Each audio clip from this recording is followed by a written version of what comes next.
आप सबकी शादियां हुई हैं, याद करो।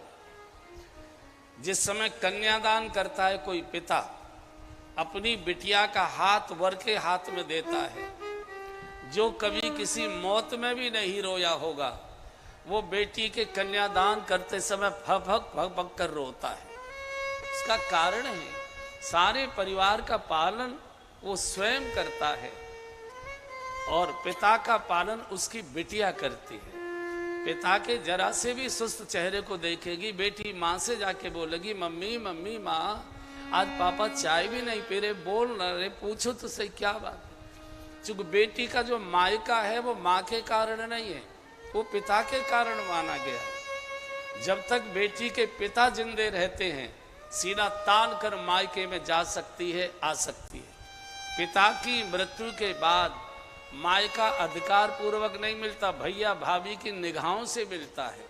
अगर भैया भाभी चाहते तभी बेटी जाती है मायके में, नहीं तो नहीं जा पाती। तो आज भगवान को उठाकर विवाह मंडप में रख दिया।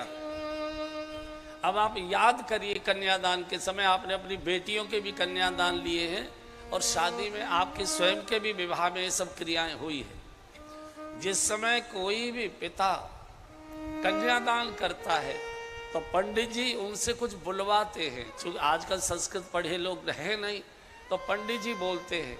अर्थ उसका ये है कि सारे समाज के सामने लड़की का पिता ये संकल्प लेता है कि आज मैं भरे समाज के सामने अपनी बेटी का कन्यादान ले रहा हूं। तो उसके बाद फिर जो वर होता है, दूल्हा होता है, जब बेटी का हाथ वो वर के हाथ में देता है तो वर को भी कुछ बोलना पड़ता है, क्योंकि वरों को कुछ आता जाता नहीं आजकल। तो पंडित जी ही बोलते हैं। वर कहता है कि आज मैं भरे समाज के सन्मुख अग्नि को साक्षी करके वेद मंत्रों के द्वारा आपकी बिटिया को मैं अपनी धर्म पत्नी के रूप में स्वीकार कर रहा हूं। इसलिए आज से आगे इसके जीवन संरक्षण की, इसके सुख दुख की, इसके भरण पोषण की आज तक आप चिंता करते थे, आज से मेरे ऊपर इसकी भार आ गया। मैं इसकी रक्षा करूंगा, मैं इसका भरण करूंगा।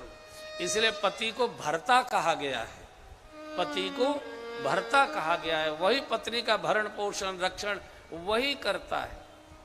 और जब ये पिता अस्वस्थ हो जाता है, चूंकि बेटी घर की इज्जत मानी गई है और कोई भी बाप अपने घर की इज्जत चाहे जिस लड़के के हाथ में नहीं दे सकता। जब बिटिया को कोई ससुराल में दिक्कत होती है, माँ नहीं रोती, बाप रोता है कि मेरे बिटिया को किसके हाथ में दे दिया, किसके हाथ में दे दिया। माँ जब कहती है कि आपने मेरी बेटी को किसके हाथ में दे दिया, कितनी दुखी है, बाप बहुत रोता है।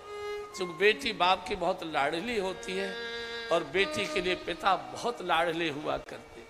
तो जब पिता को आश्वस्त हो जाता है पिता कि मेरे घर की इज्जत जिसको मैं दे रहा हूं, जिसके हाथ में सौंप रहा हूं, वो मेरे घर की इज्जत को सुरक्षित रखेगा, तब रोते रोते बाप एक हाथ से गमछे से आंसू पोंछते जाता है और एक हाथ से बेटी का हाथ वर के हाथ में देता है।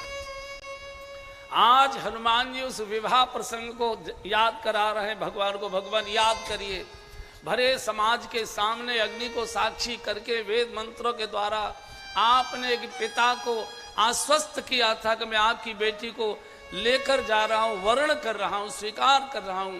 आज से इसके भरण पोषण की, जीवन संरक्षण की, इज्जत आबरू की सारी चिंता, सारी जिम्मेदारी मेरी है।